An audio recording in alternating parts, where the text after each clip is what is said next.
Hey y'all, happy Net Metering 3.0 Eve. This is the week. This is when California switches over into Net Metering 3.0 territory.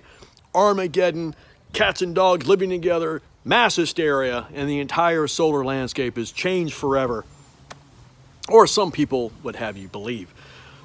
Now make no mistake, it's a BFD, like don't get me wrong.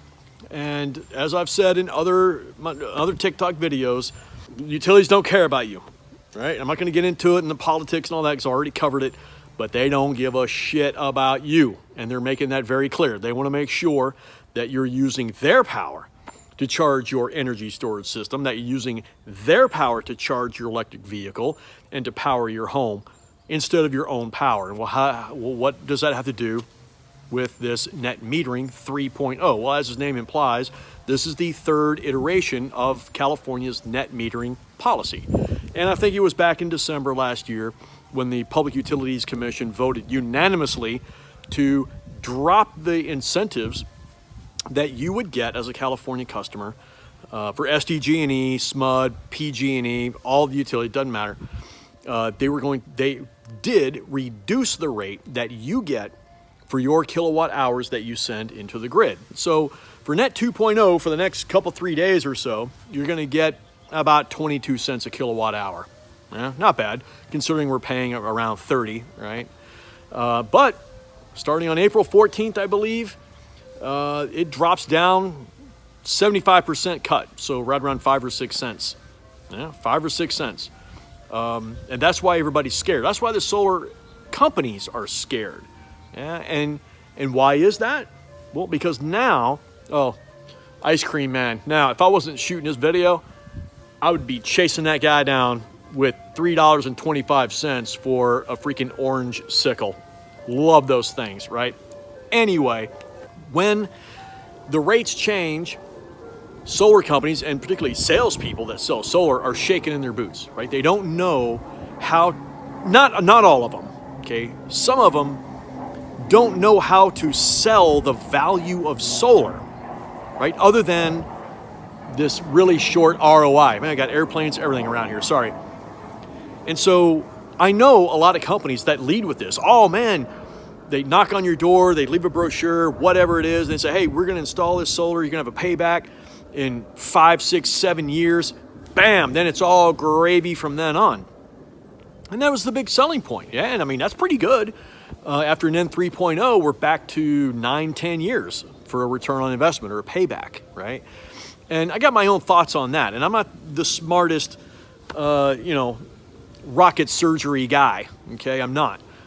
But I just like to ask these questions, yeah? And for some reason, well, it's not for some reason, it's a very specific reason. People think that if you cannot pay a solar system off in 5 to 7 years, then it has no value. And I think that's a bullshit way to look at it.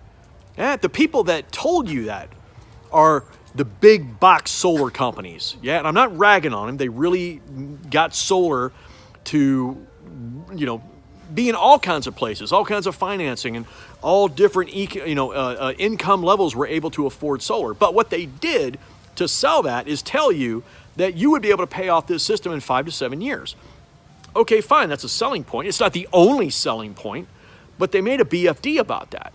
And my argument is always, like, why is it that the only thing in your house that people give a shit about ROI is your solar system? Like, why is that? I mean, I've got 2 grills right here off camera. Yeah, I don't care what the ROI is. I'm just enjoying it. I'm barbecuing. I'm grilling. Your car, what's the ROI on that? What is that? People paying 50, 60, 70, 80 grand for a car they can't afford. And the average car payment in the U.S. is like $1,200, right? It's starting to sound like my grandpa now. But I don't get that, right? I don't get why people think that there's no value in solar or storage if you don't have this 5 to 7 year payback. Like, that's an asinine assumption for me.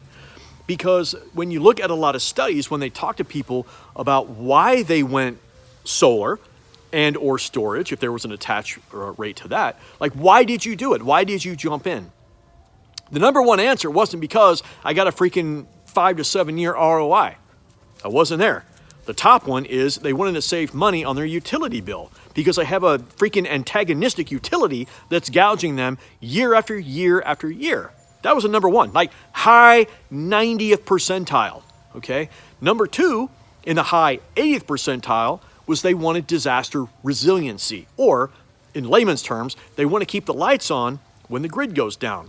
Yeah? Now, you can only do that with a battery. You can't keep the lights on with just a solar inverter. And it kills my heart when somebody calls me either on my snarkysolarguy.com website, or if I'm out running around or at a book signing or whatever, and they say, yeah, dude, I did not know that I could not make power with just my solar inverter. Whoops. Okay, that's a shitty salesperson there. You can still make some money, right? You can still, well, let me back up. You can still save money with a solar system, but you can save more money if you get a battery with that, right? So you hear the thing, it takes money to make money or to save money. So if you spend the extra money on a storage system, you will save more money. And matter of fact, they've determined that you can get right around that 7-year ROI if you buy solar and storage. Yeah? So it's not so bad, right? But the ROI just never resonated with me, right? It never resonated with me.